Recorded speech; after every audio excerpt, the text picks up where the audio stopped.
Good day, everyone, and welcome to the PTSD Buddies podcast. I'm your host, Jamie McWhorter. PTSD Buddies is a nonprofit organization that helps people dealing with post-traumatic stress disorder. PTSD Buddies provides online support through Facebook groups, and we currently have thousands of members all over the world. This podcast is dedicated to those members of PTSD Buddies, and these are their stories. On this episode of the PTSD Buddies podcast, I talked to Helen from Newfoundland. Helen's been dealing with PTSD for over 20 years. It started with when she was very young, and she was dealing with bullies her whole life. In fact, her best friend was a bully. Bullied her for 4 years, her best friend. Can you believe that? So she's going to tell us all about that. She's going to talk to us about losing the farm. You hear about people who lost a farm? Well, she lost horses and other animals, so she really did lose her farm.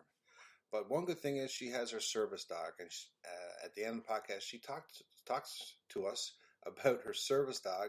And for your listeners out there who's interested in getting a service dog, she talks about how she came about getting her service dog. So that might be something interesting for anyone out there who's listening. All right, so anyway, here it is, the next PTSD Buddy podcast. Hey everybody, and welcome to the PTSD Buddy podcast. I'm your host again, Jamie McWhorter, and I have a fellow Newfoundlander here with me today, and her name is Helen. How's it going, Helen? I'm doing pretty good, Jamie. How are you? Well, I'm surviving here in Newfoundland. I do see a lot of posts on Facebook of my friends that are in the mainland and, up in Ontario, and they're swimming in lakes and they're sunbathing, and I look outside and it's 3 degrees. So, my sister lives in Spain. What? And, Spain? Yeah, it's 29 degrees there today. I am peanut butter and jealous. That's not fair. Oh my goodness. Yeah. Well, here's to her. God love her. So, Helen, thanks for being on the podcast. Sure. I know it's not easy sharing your story, so a big thank you for doing this. Just shows how strong of a person you are. My first question is, before PTSD, what was life like before PTSD? What were you like? Oh my God, I was active. I was going places. I was doing things. I had a ton of friends. I never once had questioned myself if somebody said, "Oh, we're going down to Torbay Beach." Okay, yep, come pick me up. I never. Yep. It was like, all right, let's go. Let's have a good time. Yeah, on the go. And then it turned into, who's going to be there? How are we going to get there? How are we going to get back home? What if I have to leave? Yep. What if there's somebody there that I don't like? There's no bathroom. The questions just kept going and going. And eventually it led to me not going anywhere and staying home. Yeah, I understand that. You had all these questions. You had to know everything about the place to make it safe for you. Or on the other hand, I know me, sometimes I'm asking all these questions, trying to come up with an excuse and a reason not to go. Yes. Yeah. Yeah. I can totally relate to that. Yeah. Yeah. And I tell you, you lose a lot of friends that way. I get it. I do. Not intentionally, but everybody hates to be the person that has to take you home and miss out on what's going on. Sure. Yeah. Right. Like I remember, I'm a big Pearl Jam fan, Alice in Chains, Soundgarden. I grew up in the grunge era. Yep. And Pearl Jam was coming to St. John's, and I was like, oh my God. And the first things my friends said to me were, if you go, I'm not leaving to take you home. So if you have a freak out or a panic attack or whatever it is that's going on with you, ouch, nobody is going to leave. Nobody's going to go outside with you for 5 minutes to take a deep breath or get some fresh air. Like, we're there to see the concert. What was it like to hear a friend say something like that? It was heartbreaking. Yeah. So I didn't go. So you decided not to go, yeah. Was it like guilt? You felt bad? I did, yes. Yeah. Because it was kind of like at that moment is when I realized, Jesus, I'm a pain in the ass for these people. I'm a burden. Like I didn't realize that. I knew how much I burdened myself, Right.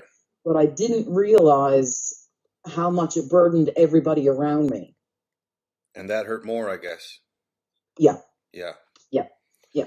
Because, Yeah. I mean, people stopped calling. They stopped inviting you. They stopped, There's only so many times sharing. people will want to hear the word no, I guess, too. I know Well, I've had that. When my PTSD was really bad, that's what I found. People just, I think, we're tired of hearing the word no. Well, it's no good to call Jamie. He's going to say no anyway. exactly. Yeah. Exactly. And I can't blame them for that. No, you can't. I mean, people can only do so much, right? Exactly. Yeah. It's just the same as dealing with an addict. Yeah. You can only do so much. They've got to do something too. That must have been horrible for you, though, to sit home knowing, there was That whatever Pearl going Jam was on. going on? Holy Pearl shit, Jam was going yes. on, yeah, and you stayed home because you didn't want to be a burden to anybody. Yeah. Yeah. Yeah. That's heartbreaking, Helen. And that's pretty much how I've been for the last 20 years. 20 years. 20 years you've been dealing with PTSD. That's a heck of a long time to be dealing with anything, let alone PTSD. How did Well, go? Sorry, go sorry. ahead. No, I was going to say I'm not only PTSD. I've also got I'm diagnosed with extreme panic anxiety disorder with depression, hypersensitivity, ADHD, PTSD, and agoraphobia. And a partridge in a pear tree. And a parrot, yeah, all rolled up in one big fatty. Yeah. Holy moly, Helen. That's a lot on your plate. How are you dealing with this? Some days are good. Some days are bad, just like, Yep. Everybody else has good days and bad days. Right. But it's a constant battle within myself because my ADHD makes me want to keep doing things. I can't just sit and watch TV. I have to either be knitting or cross stitching or something else to be able to sit down and even watch a movie because I just can't sit still that long. You got to do something to occupy your mind, hey? Yes. Yeah. I know that's like a lot of people I've talked to are like that. Like the space between my ears, my brain just doesn't. It doesn't stop. Yeah. The talking to yourself and the self-doubt and the, can I do this? No, I don't think I can do this. Can I go there? No, I don't think I can go there. Yes, I can. I can do it. No, you can't. Like, it just keeps going. Yeah. And it doesn't stop when you go to sleep because I don't sleep. No. I may get 4 or 5 hours of sleep a night, if that. And I bet you it's like not straight through either. You're waking up, throughout the night. Oh my God. Yeah. Yeah. Yeah. Yeah.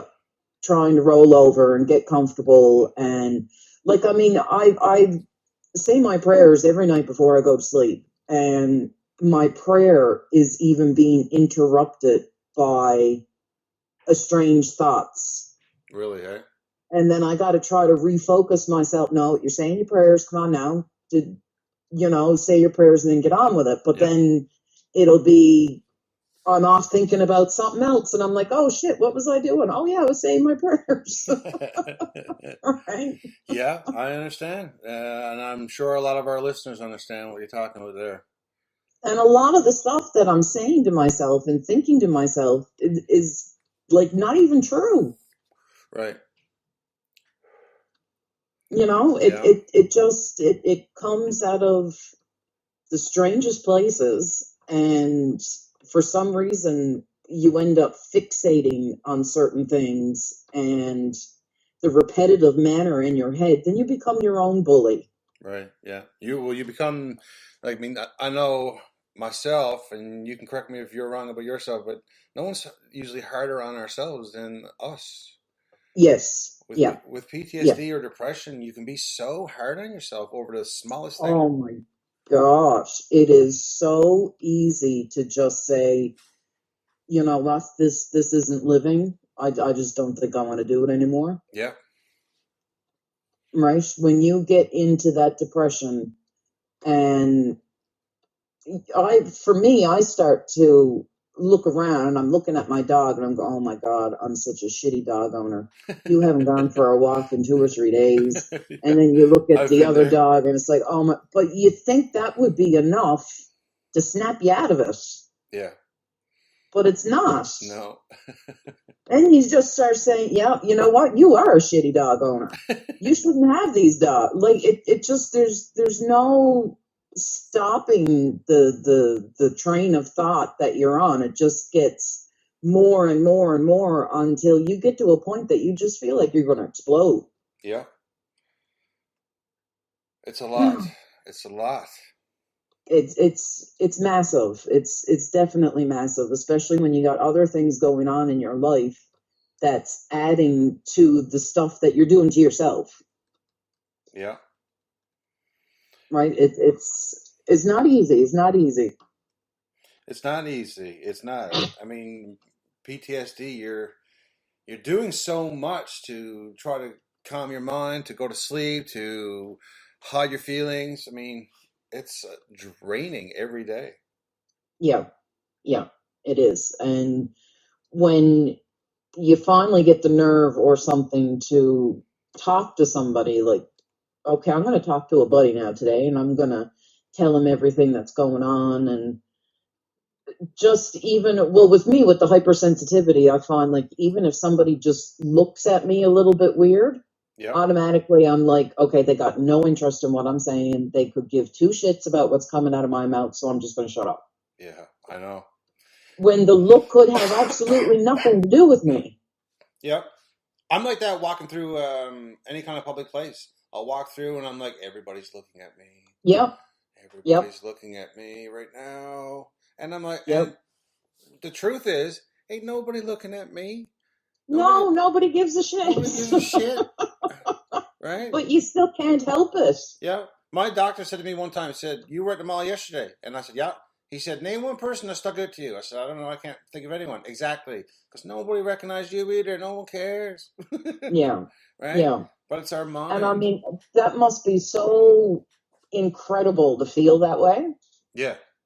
Like, even sometimes when I'm just driving my car going to the store or something, I'm like looking at these people driving their cars and I'm like, I bet you it didn't take them an hour to get the nerve to get in their car to go somewhere. Mm-hmm. Yeah. You know, like what is it like just to lead? I don't remember what it's like to wake up and not have a thought in my head. 20 years ago, were you like that? No. No? 20? No. That's what you said? 20, No. before the PTSD? 20 years ago, I would wake up and just go on about my day. Yeah. Wouldn't give two shits about if somebody looks at me funny, somebody comments to me. Like, I would talk to anybody. Right. And that actually used to frustrate a lot of people because they're like, do you have to talk to everybody? Yeah.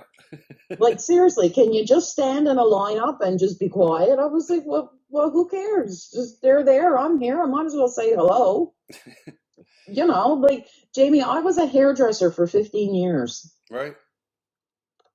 Now, if that doesn't put you out with people, I don't know what else does. No. My sister did that for a long time. Still does. That's long hours on your feet, and that's big time being a people person. Yep. And I loved every second of it. Yeah. It takes a special person to do jobs like that. Yeah. I loved every minute of it. And my disorders never got in the way. Yeah. I used to work Mondays by myself. Really? At a salon. Oh, yeah. All by myself. I'd have to go in and open the store, get the cash ready, deal with my customers, answer the telephone, do the laundry, clean up, like everything by myself. Yeah. Never had an issue with it. Loved it. You could tell you loved it to do all that, yeah. Yeah. Yeah. How did people? All because sorry, go ahead. I didn't mean to cut you off. I was just gonna ask, like, how did it change? Like, how did PTSD enter your life? Um, I think it entered my life way before it was diagnosed. I was just in denial about it. Okay, And 20 years ago, nobody really knew anything about PTSD, that's true. right? It was more of a, oh, you got an anxiety disorder. Here's a bunch of pills, take them. Here's some pills. Yes, yes, Right? yes. Yeah, yeah. And the pills would work. And of course, like everybody else, you start to think, oh, I'm fine. I don't need to take those pills anymore. Right. And stop taking them. And then it was, oh shit, you know what? Yeah, I don't think I can. But is it because I'm addicted to the pill, or is it because there's actually something really wrong? Yeah. You know, like you even start questioning your doctor because, you know, of course, you know everything, right? Well, that was it too, though. Like, since you were dealing with PTSD for so long, you went through a time when the doctors really didn't know much about PTSD. So, Well, I wasn't diagnosed with that until maybe 6, 7 years ago. okay, That was when I got the diagnosis of PTSD. right, okay, And I remember when she told me that she diagnosed me with agoraphobia, I was like, that's it, my life's over. for our listeners who don't know, what's chlorophobia? Agoraphobia is the fear of leaving one's home. Okay, Or not so much your home, but your comfort area. yeah, and that's something that can really go hand in hand with Yeah, PTSD. yeah, definitely. Yeah, And it was, I mean, there were times I would have a doctor's appointment and my husband would find me hiding in the closet really, huh?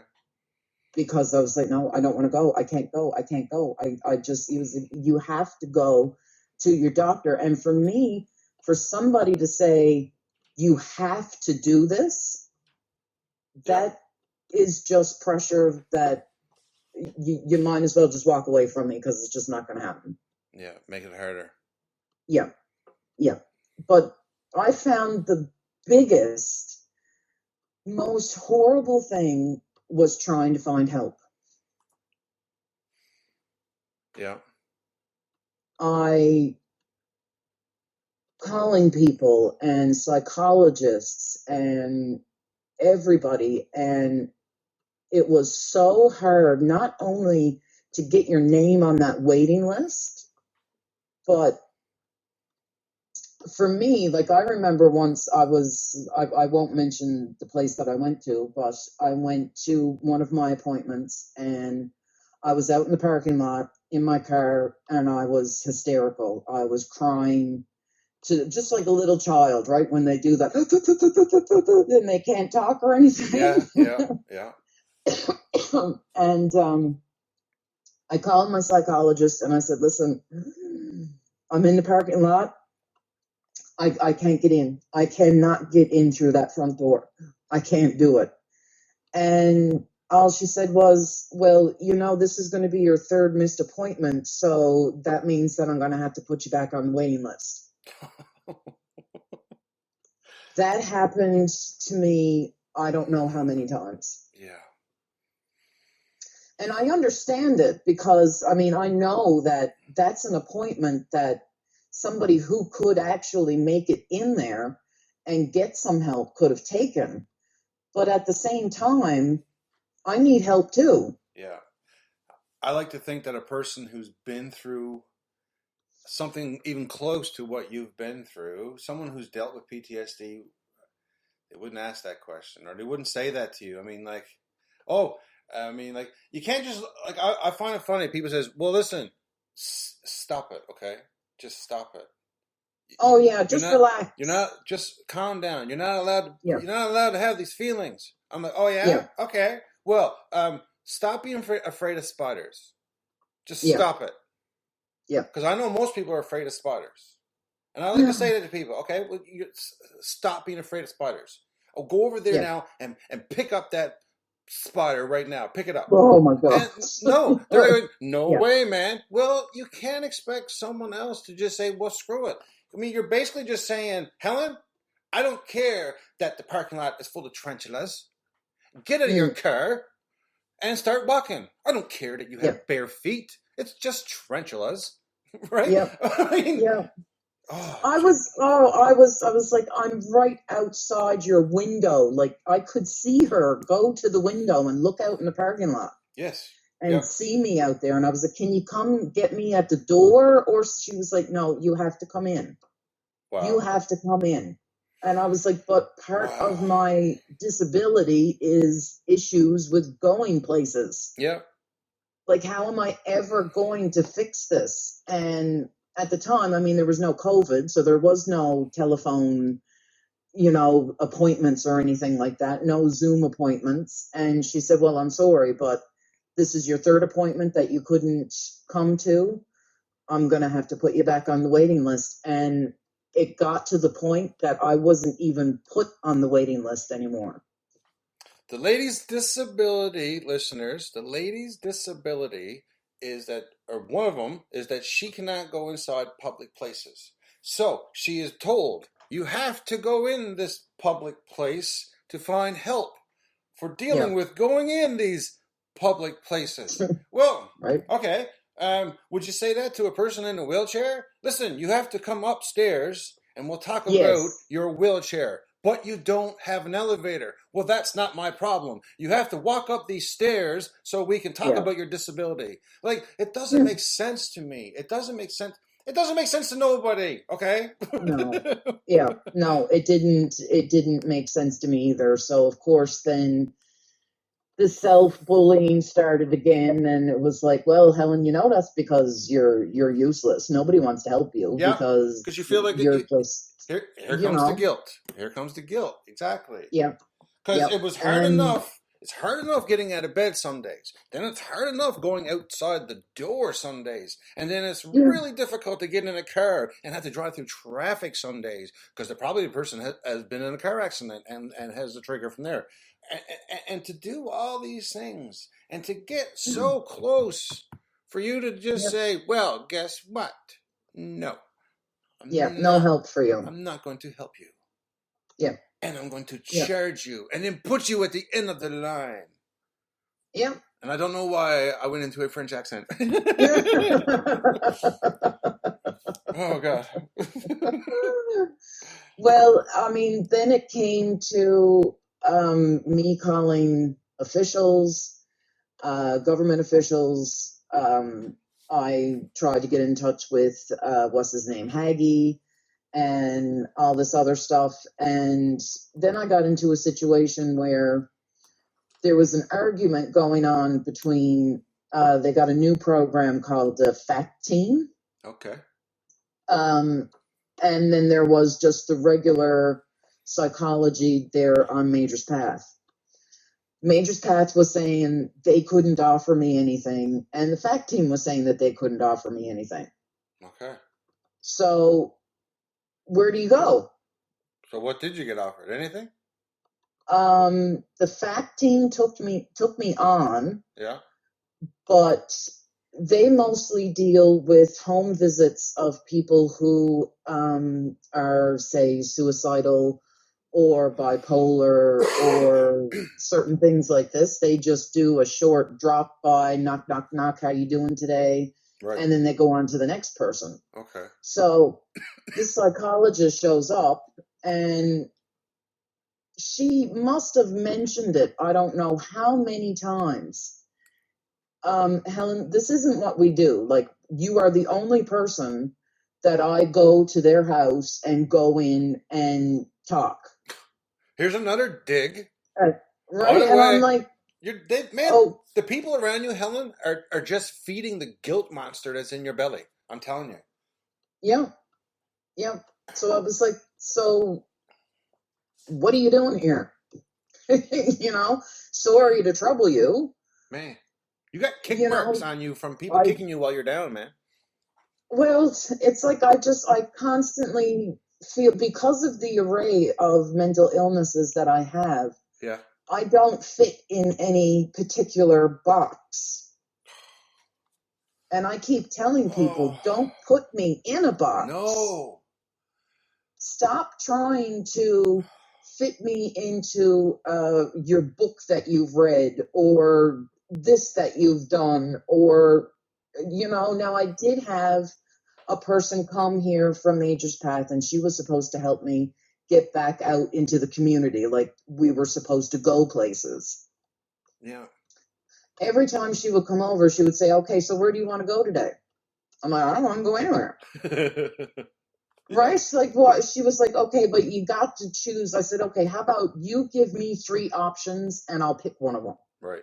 She said, no, I can't do that. You have to decide yourself. I was like, oh, for the love of Jesus. Like, okay, so we're just going to sit here on my back step. And that's all we did. We once went down to Mad Catter Cafe. Okay. And it was only me and her that was there. And I started crying because I was like, why is this so hard? Like, I just don't understand why it's such a big deal for me to go somewhere. Yeah. Well, it's big. It's really must be really big for you, Helen, because you went from a huge people person to no people at all. Yep. That's huge. Yep. Huge. I pretty much isolated myself. Yeah. I didn't feel like I had anybody that was going to be so helpful or so understanding. I had people around me that were like, because sometimes I'd crack jokes and say, oh, all the people in my head are telling me that I can't do this and all this other stuff. And somebody asked, Helen, do you really hear people talking to you? I was like, sweet Jesus. No, it's how you talk to yourself throughout the day. Now, what am I going to have for supper? What am I going to? Yes, well, I don't talk like that to myself. I talk to myself as in, you're useless. You can't do this. Nobody likes you. That you're never going to become anything. And that's what I'm talking about when I say people talking to me in my head. Yeah. Like when I say, excuse me, I got to go have a staff meeting, that's because I got to figure out within all of my different disorders, which one is going to actually let me do something that day. Yeah. Wow. And now I might be sounding like I'm completely off the wall. No, I don't know if anybody else has that issue. I was just thinking then to have all that you're going through and to have professionals saying these things to you that, man, can be such a setback, like to say, well, if you don't come in this door, it's over. Yeah. Well, and so many times I had to, like, sometimes I was begging and pleading. I was like, can you please just come and meet me at the door and help me to come in? Or can we do it outside? Because I just can't go in. No. You have to abide by our rules. This is the way that we do it. And if you can't comply, and I would say, shut the fuck up about complying. Do you think I want to be this way? Yeah. Like, I'm not doing this to be complicated. I'm not doing this because I feel like I'm a diva or I need certain, attention. If anything, I want to be a ghost in this world. Like, don't pay any attention to me whatsoever. But it just, it brings you to a pretty dark place sometimes. Helen, you said you've been dealing with it for 20 years or more. Has it gotten any easier over the 20 years? No. I don't remember the last time I've been to a movie. I don't remember the last time I've been to the mall. I don't remember. I haven't. This is the part that disturbs me the most, is I haven't seen my mother in 5 years. Wow. Does she live in Newfoundland? She's in Deer Lake. Okay. Now, My mother is my life. She's an angel. She was born to be a mother. Yeah. Just one of those mothers, right? That just stood by you the whole time. And I mean, we weren't a touchy-feely, huggy, I love you type of family, but I always knew that she had my back. Does she understand your PTSD? I stay away from my mental disorders with Mama. So she doesn't know much about your No, disorders? No? Okay. no. Mainly because I don't want her to ever feel or think that it had something to do with how she mothered me. Right. You know, I don't want her to ever think that maybe I didn't hug her enough. Maybe I didn't tell her I loved her enough. Maybe I didn't, because she's mom. She's perfect. Do you think it would be easier if she knew? No, she would worry. Because she sounds like a rock for you. Oh, if I'm going to be completely honest, which I don't have any other way to be, over the last 20 years, she's what's kept me alive. Well, you said you hadn't seen her in 5 years, but you've been dealing with your PTSD for over 20. So you've been just hiding it from her, even when, like, in her presence. Yeah. That's got to be hard. I try to hide it from everybody as best I can. Well, I know as being someone with PTSD, we're like ninjas. Yeah. We're like ninjas, man. We can hide it. My goodness, we can hide it. Yeah. Right? Yeah. Yeah. I have social anxiety, but yet I'm a public speaker. Yeah, right? I don't know how you do that. I really don't. But I can see it in myself, having so much anxiety that my legs would feel like jelly and my hands would shake right up until the time the first word comes out of my mouth. And then I think I would be okay. Yeah. Honestly, and you know what? I've never said this out loud. I feel like it's almost it's like, for me, it's like the Robin Williams syndrome. Robin Williams dealt with mental illness, but yet he got on stage and he was full of energy and he loved to make people laugh and carry on. That is me. It's diversion. I'll get up on stage, and up before the moment I get on stage, I'm nervous as nervous can be. Yeah. But the moment my foot hits that stage, I am electrified. And all I want to do is make people laugh. Sometimes I go off topic, just telling funny stories to make people laugh. But I get this high off of making people laugh that I've never gotten off anything other than getting a hug from my family. Yeah. And I am addicted to it. So I love it. All right. I mean, if anyone who's listening to the podcast and have seen me speak, most places I go to, I'm the last speaker. And I'm told the reason... Oh my gosh, I'd be pacing the floors. Well, I'm told the reason why I'm usually the last speaker is because I make people laugh. I try to, and I try to make people laugh. I get a high from it, right? Like I said. Yeah. Right? And it's a great way to end something that talks about something so serious. Definitely. Yeah. And I can tell already, Helen, just by talking to you over the last 30 minutes, you're a character yourself. Most of my life, I have been compared as, or told that I'm a free spirit. I'm like Phoebe on Friends. I'm, Yep. I'm different. I know I'm different. Yep. And I tried to embrace that as I was growing up. But people don't always like different. No. I moved, I don't know how many times growing up. My father was a hotel motel manager, and he was extremely good at his job. and they would move him to different hotels to try to work out any problems that they may have had and all this other stuff. So I spent a lot of time always being the new girl. And when you're young, everybody loves the new girl.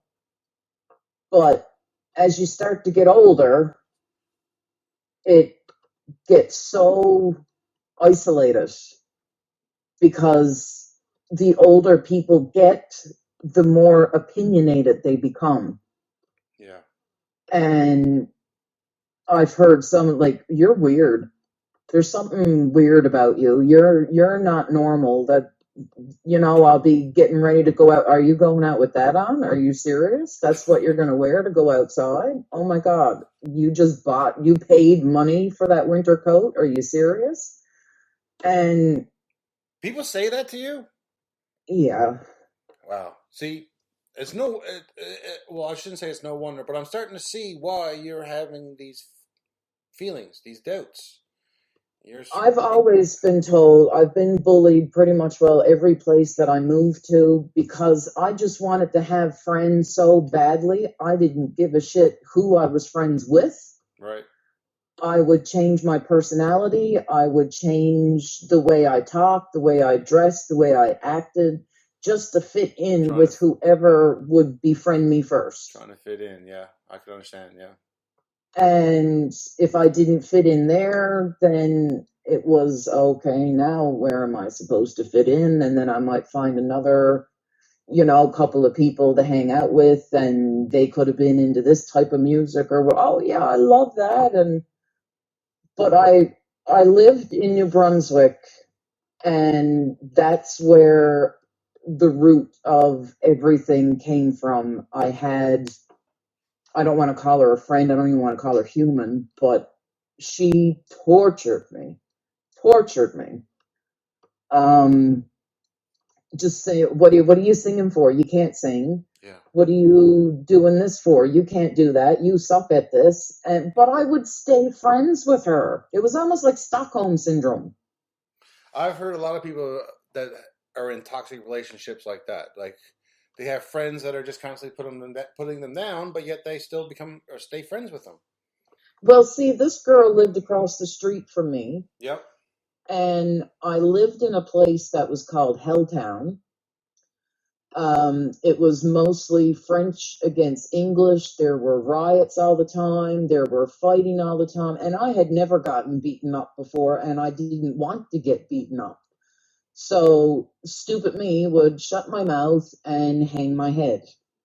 Right. And just I stopped doing theater. I stopped singing. I stopped everything. And I remember one day we went out to a place we used to call it the Pump House, and it was just bottomless. There was nothing there, but everybody used to go there to go swimming.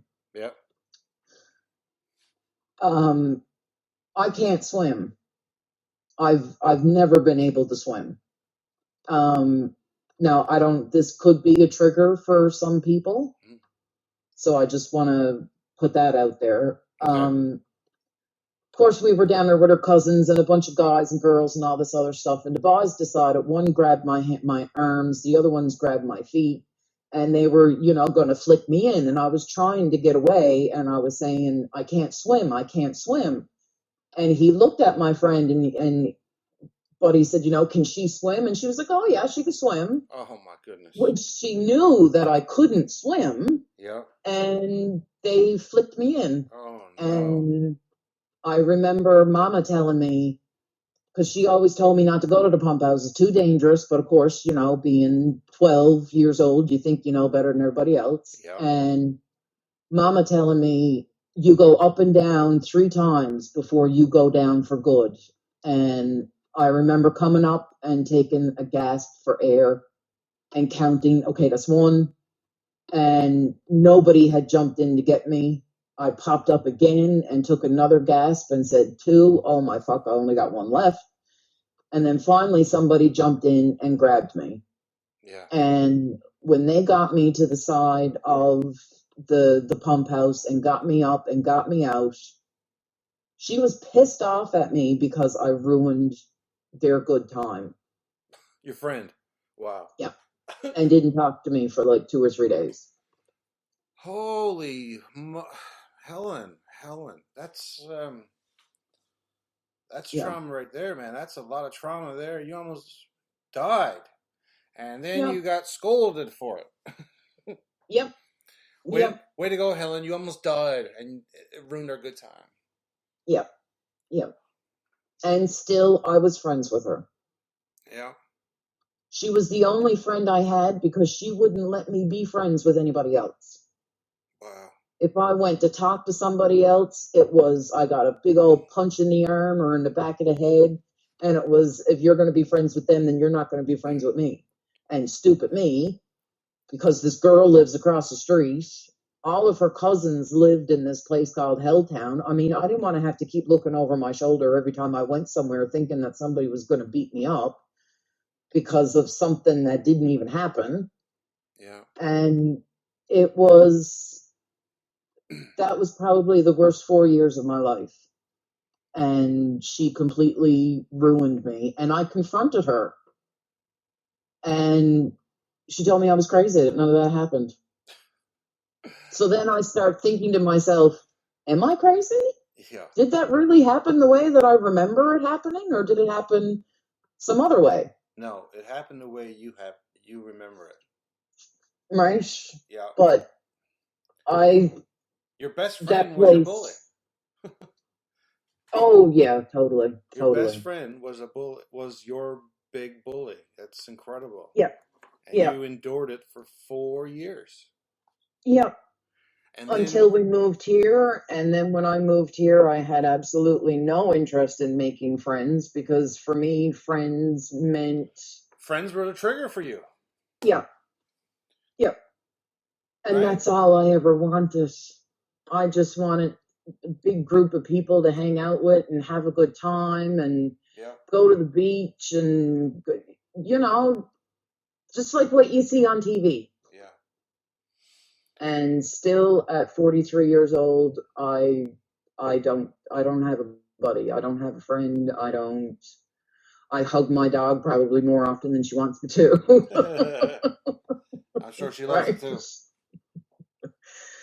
Well, she's my licensed emotional support dog. Oh, that's cool.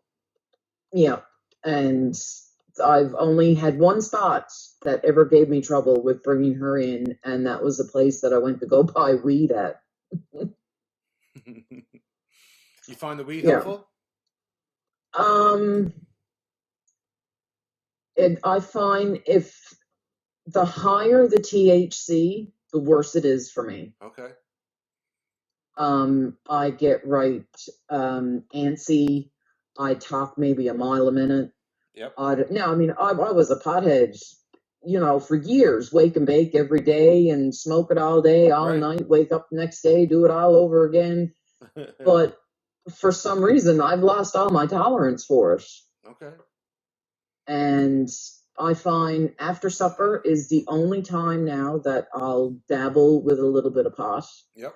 Because I know nobody's going to be coming over. I'm not going to be getting no government phone calls. Nobody's going to need anything. Not like anybody ever does anyways, but I'm afraid for those people that just stop by looking for directions or something. I know nothing really, that needs my full attention is going to happen after supper. So I'll smoke half a joint and then I'll do whatever I'm doing, knitting or something like that. And then later on, maybe around 9:30, I'll smoke the other half, and then that's it. I'm done. Perfect. But lately, I've found the last couple of nights it's made me more anxious. Right. Yep. Well, if your tolerance is low, I can see how it could do that to you. Yes. Yeah. Yeah. Yeah. 100%. Yeah. Let me see. I got a bit of a weird question for you. The person you were 20 years ago before PTSD. Yeah. If you could talk to that person, would you say anything to him? And if you would, what would you say to that person you were? Run as far away from bad people as you can get. They're not worth the turmoil and torture that you're going to do to yourself later on down the road. Yeah. Don't give into it. That's what because I feel like I gave in. Is that something you've done now in your life? Is cut out some of the toxic things? I don't have anybody around me anymore. No. No. Like I don't. The only person that I'm around is my partner. That's it. That's it. I don't have a buddy to, I don't know, go out for coffee or just have a chat on the phone or how you doing or like. Yeah. I don't have that.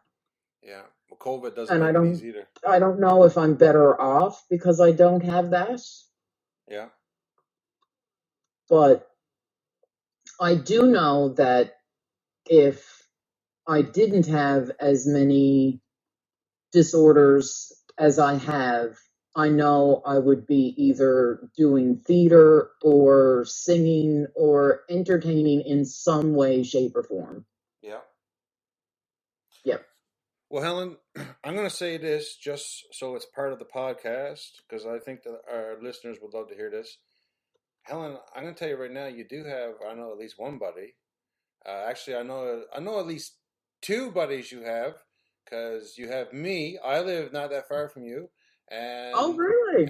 I mean I'm in Newfoundland, and my wife. So since you do dabble in the marijuana, we can definitely the three of us get together and smoke one, or maybe even go see I don't know if I could handle that. go see a movie or do something. All right, Helen. Go So see a movie. Jamie, yeah. I haven't seen a movie in over 20 years. Well, there you go. Right, three of us can actually do that. We can figure out something to do. I mean, That I know COVID is bad, but it's not that bad in Newfoundland that we can't see each other.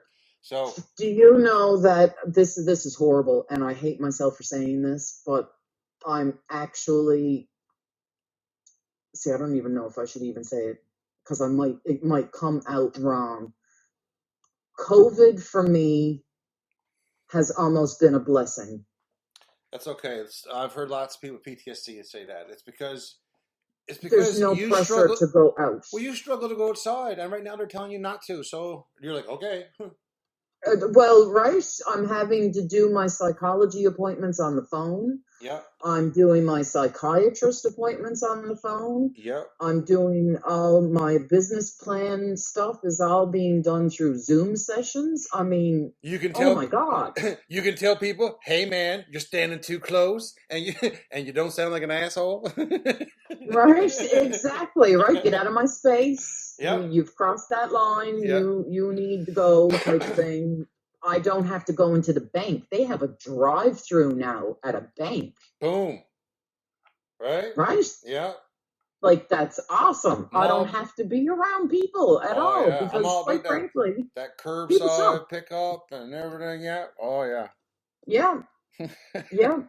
I mean, it's sad to say because there is so much, bad things that have come with the COVID and everything else. But for me, I feel like that pressure is alleviated. Yeah. Nobody is going to say to me, oh my God, you've been home for the last 3 months. Go out and do something. Because there's nothing to do. Yeah. Yeah. Right? And I can always say, no, I don't know. I can't make it for that appointment. Yeah. Because now they can do it on the telephone, which why the fuck could they not do it on the telephone when I'm out in the parking lot bawling my eyes out because I was too afraid to go to the building? Right. You're right. Yeah. Like the health system is not a system. Yeah. Turns out this was all started by someone with PTSD, right? This was all started by a genius with PTSD in his basement.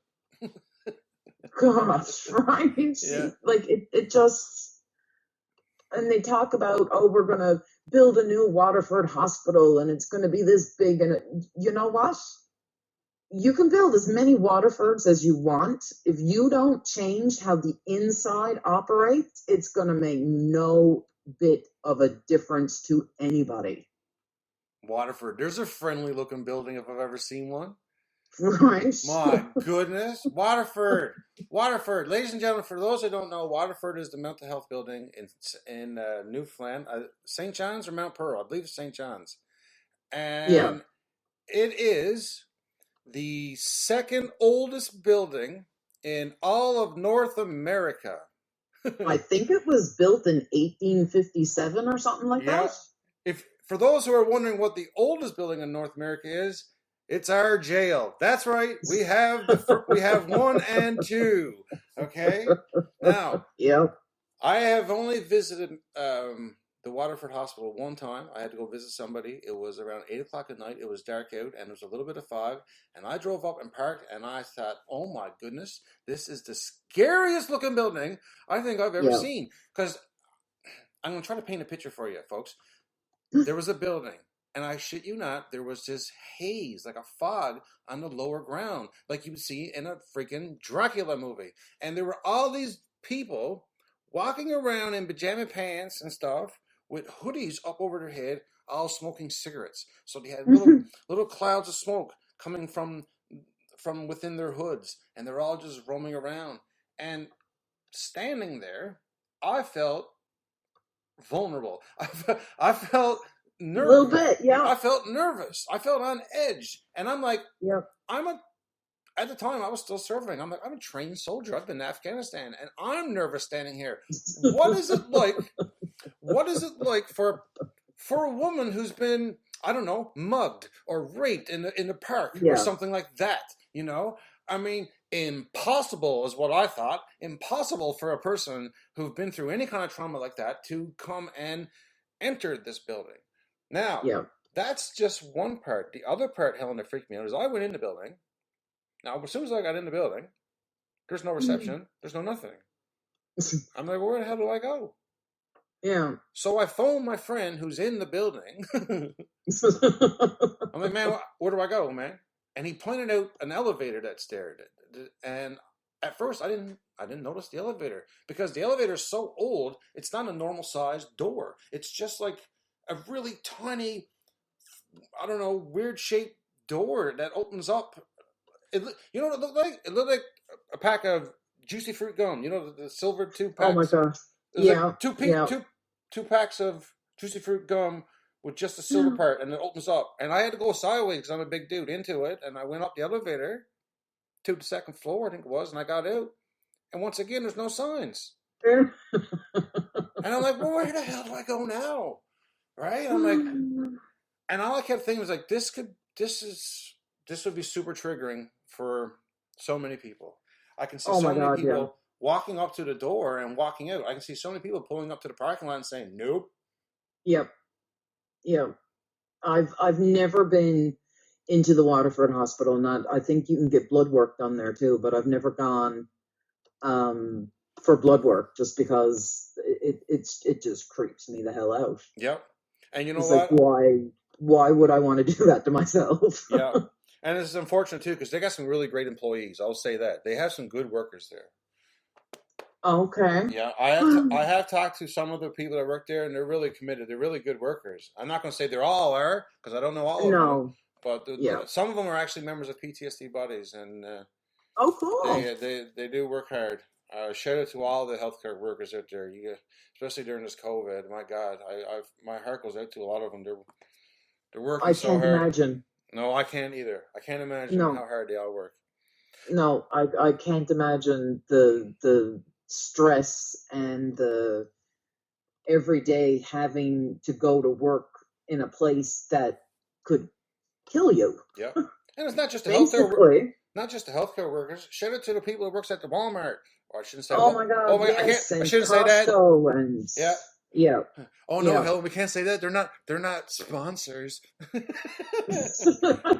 Shout out to the grocery store workers. Yes. Helen, I'm all out of questions, so I'm gonna leave it now. Is there anything that we missed that you want to talk about with your situation, or Anything that you're dealing with? Anything you want to talk about?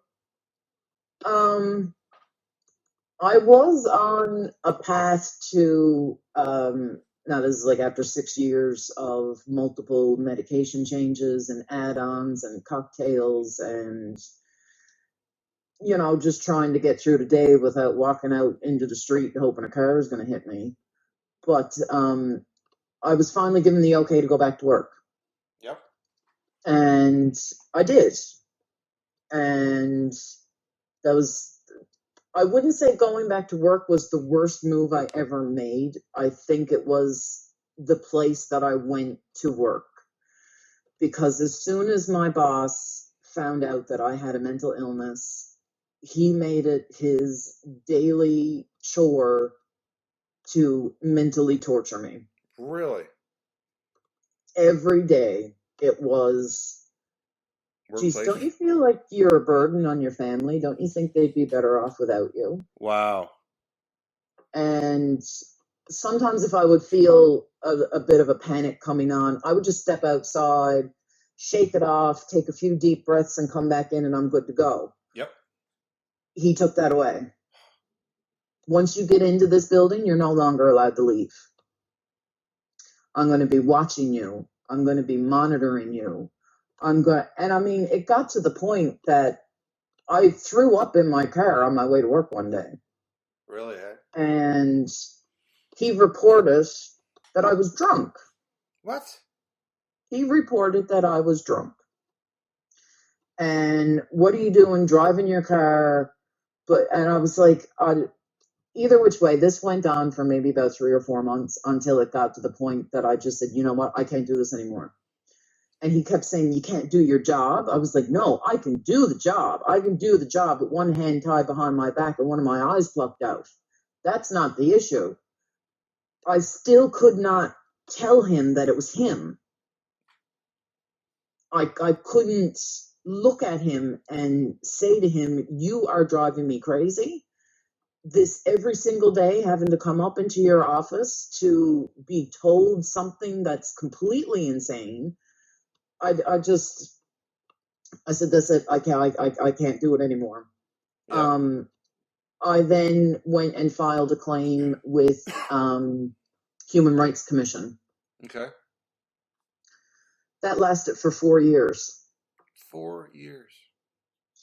Now, no lawyer in St. John's, Mount Pearl, Gander, Corner Brook would take the case. Nobody from the Human Rights Commission is there to represent the person who has been wronged. They are there primarily as, they're not taking my side and they're not taking the other side. They're just there to hear the information and that's it. So this was, like I said, going on for 4 years. Now, for this 4 years, I completely and utterly destroyed myself because I didn't want to forget anything. So I kept repeating everything that he would say to me every day. And as it turned out, I would have had to have represented myself.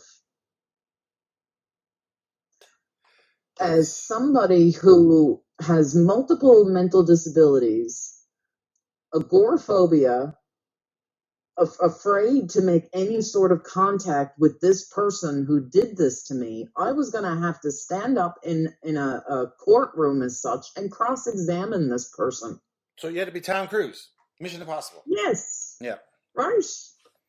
Yeah. And I was like, I couldn't get any help from any lawyer, from any sort of free funding. Legal aid wouldn't touch it because they said, listen, we just don't do human rights cases.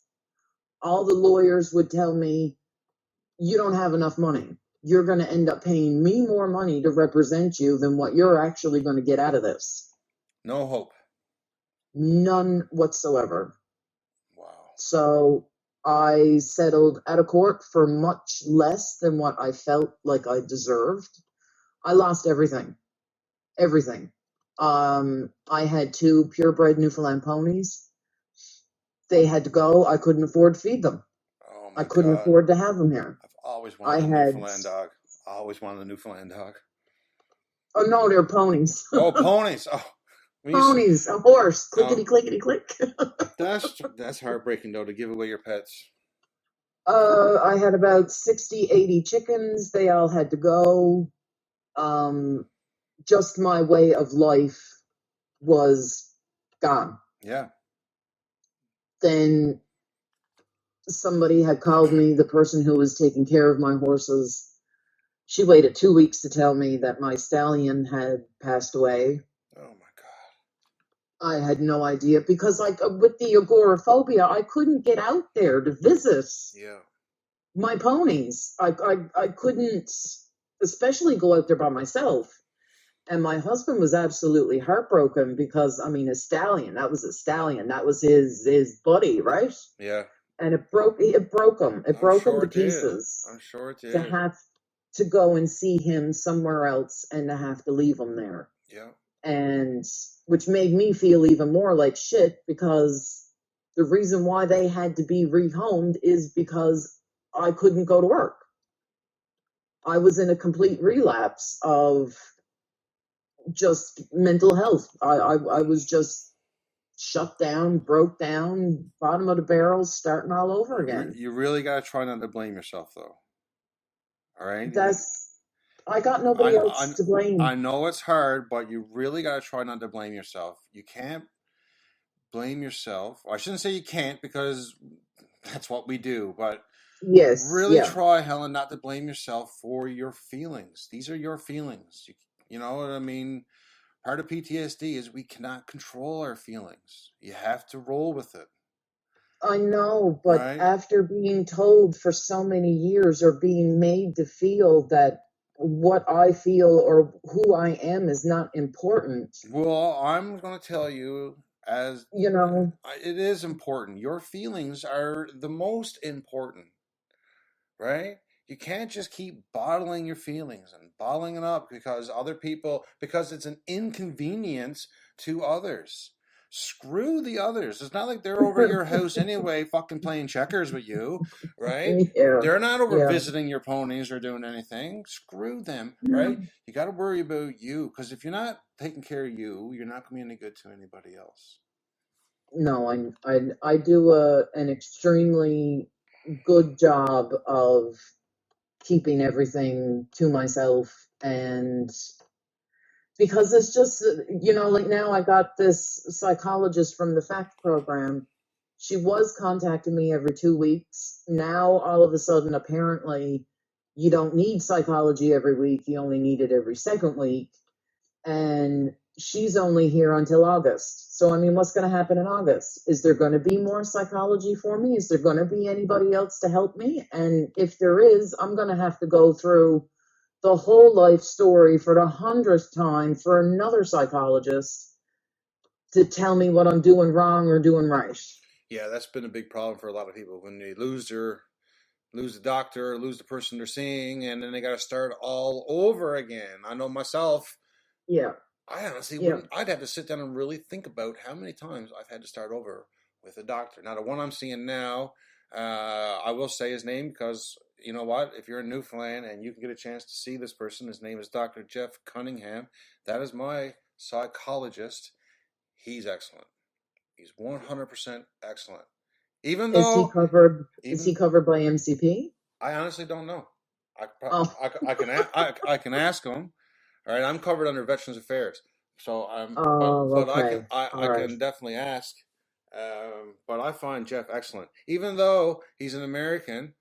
just kidding, Jeff. Just kidding, buddy. All right, I'm friends with a lot of Americans. I have no problem with America. I love America, right? But I just had to give a little dig there. It's just Canada is better. He's an American. He's an American who met a Newfoundland woman and fell in love. God love him. Right? Yeah. So now you're living in America. We're going to tax you. Yeah. Right? Welcome to Newfoundland. Here's our taxes. My God. Yeah. Yeah. So, Helen, anything to close us off with? Any advice for But how about any advice for anyone who's going through a similar situation as you? I don't know what to say because what I do is obviously not right. Right. I've always been with the motto, don't ever let them see you cry. Well, Hold it in and just don't, but if you're able to get out and get help, if you're in a situation that, help is readily available for you, man, take it because it's gold if you can actually get something consistent.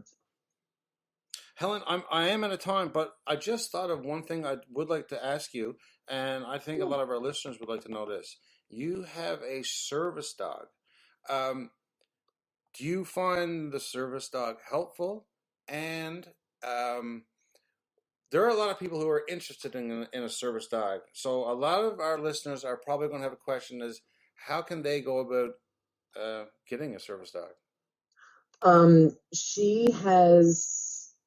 She's my life.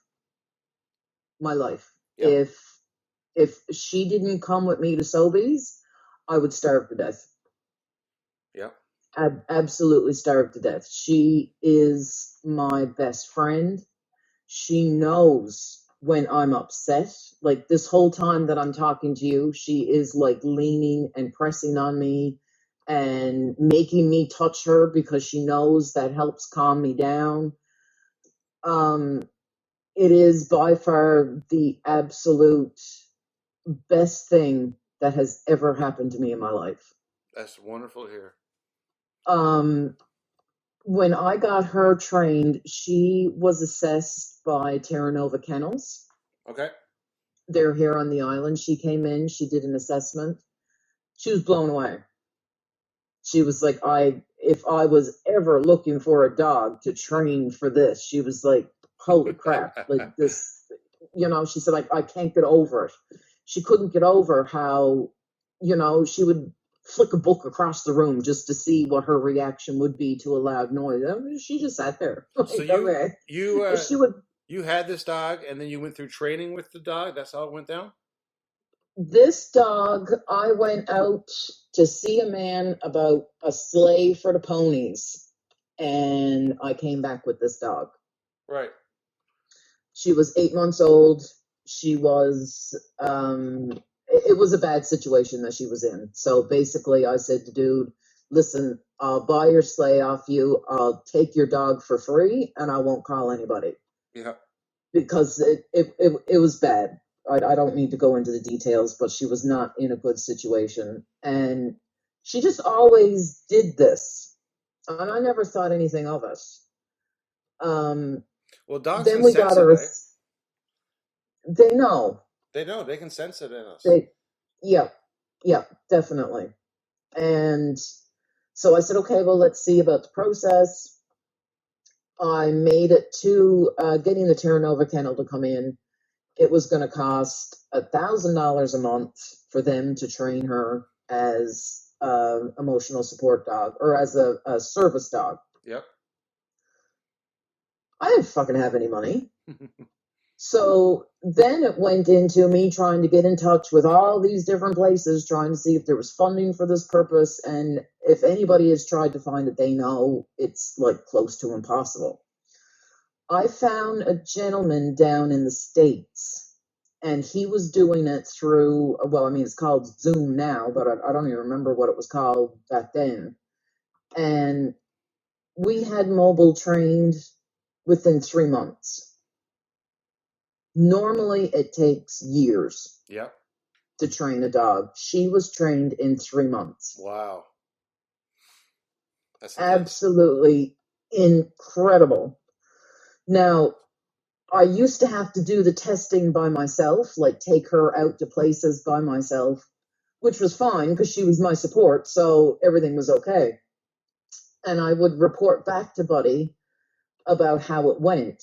And the way Mobile's personality is just it's she's a gift from God. It just matches me that when you have a service dog, nobody is allowed to approach this dog. No. Nobody is allowed to come around. The dog doesn't go around anybody else. Yep.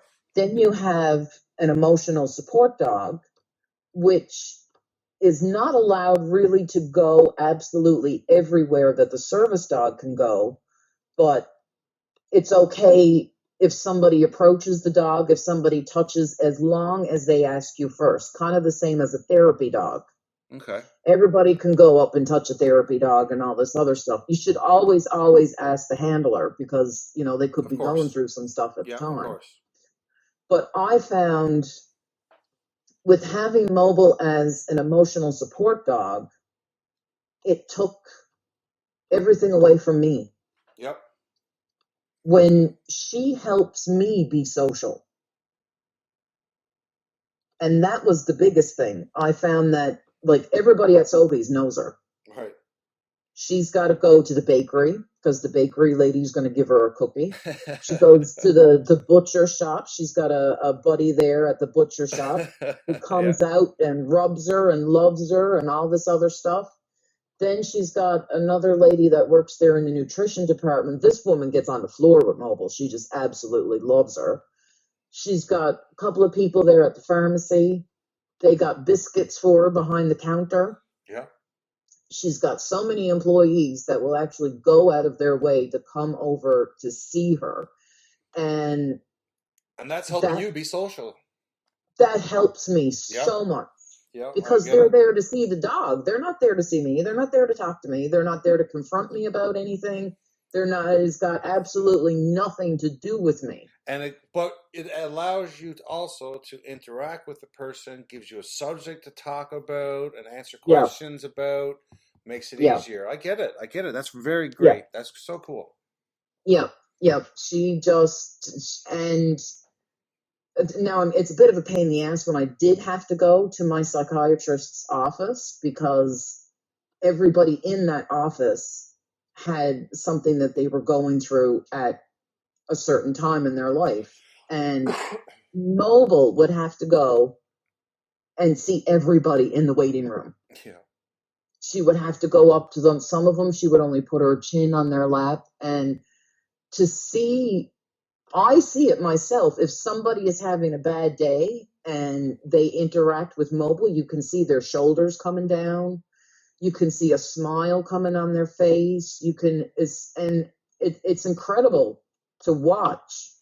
And for me, that is so helpful. Like, even though I feel like I'm a complete mess myself, if I can help somebody else feel a bit of relief, even if it is from a dog kissing their face who is just after eating a whole bunch of goat poop that she stinks. Yeah. And they love it, and they walk away with a little bit more of a lift in their step, then I've done something good. Well, that justifies me being alive and waking up that day. That's fantastic. And that makes sense to me, Helen. I mean, when you see somebody with their shoulders down, like you say, what that person is feeling. You really understand, because you've been there. So when you're able to pull someone out of that little slump that you felt yourself, it must feel so good for you. It does. Right? It does. It feels absolutely incredible. It's one of the best feelings, kind of like you going up on stage. Exactly. And I want to be able to bring Mobile places to give this to so many other people, but my agoraphobia and ADHD and everything kind of gets in the way, and we just stay home. Well, I have 3 dogs myself, so maybe the 2 of us and our partners, my wife and your husband, maybe we can go sometime and have a walk with the dogs. Well, we'd have to leave our big white girl at home because she's a savage. Okay. Yeah. She's a Great Pyrenees. She's a livestock guardian dog, and she takes her job extremely seriously. Of course. Yeah.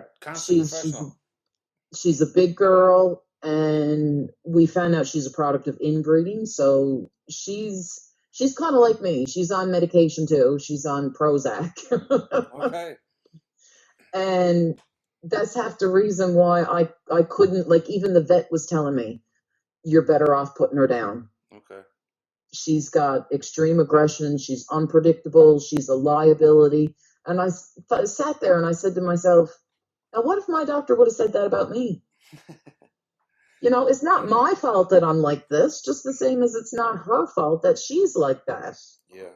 So, she has bad days. I have bad days. Half the time she don't even come near me. I don't even think she really likes me very much, but it could be just my anxiety and her anxiety just don't mix well together all the time. Sure. Animals can have bad days too. It's not just humans. No, exactly. Yeah. Exactly. But that's the one thing that brought me solace was my animals. And to have to lose them, one by one, and then it was this, and then it's heartbreaking. It's heartbreaking. Well, Helen, I think you're an incredibly strong person. I've only talked to you, I think one other time besides this, and I can easily tell you're a very strong person. And I'm proud to know you. I'm proud to call you my friend. And I have a feeling this is not the last time that we're going to be talking. I can guarantee it. I hope not. If there is anything that I can do to help somebody else, by all means. I'm on PTSD Buddies on a half regular basis. If anybody wants to pop me a PM, I'll go right ahead. Anything to keep my mind off myself. Yep. I'm there. Right. Well, Helen, thanks so much for being on the podcast. I really appreciate it. You did a really great job. Thank you for having me. This was, I gotta say, I was, like I said to you before, I was a little bit nervous because I'd never liked talking about myself or anything else. But when I heard the first lady, I was like, well, you know what? If she did that, I can do this too. Yeah. No, you did a fabulous job. Be proud of yourself. I'm proud of you. You did a really good job. Thank you, love. Thank you. Right. And thanks to all the listeners out there who took the time to listen to us. We really appreciate it. And I hope you'll tune into our next podcast. Have a great time or a great night, everybody. Or day. You never know what it is. I guess we're listening to Helen. Just be good. Yeah. Well, since we're both from Newfoundland, have a good one, old man. Cheers, everybody.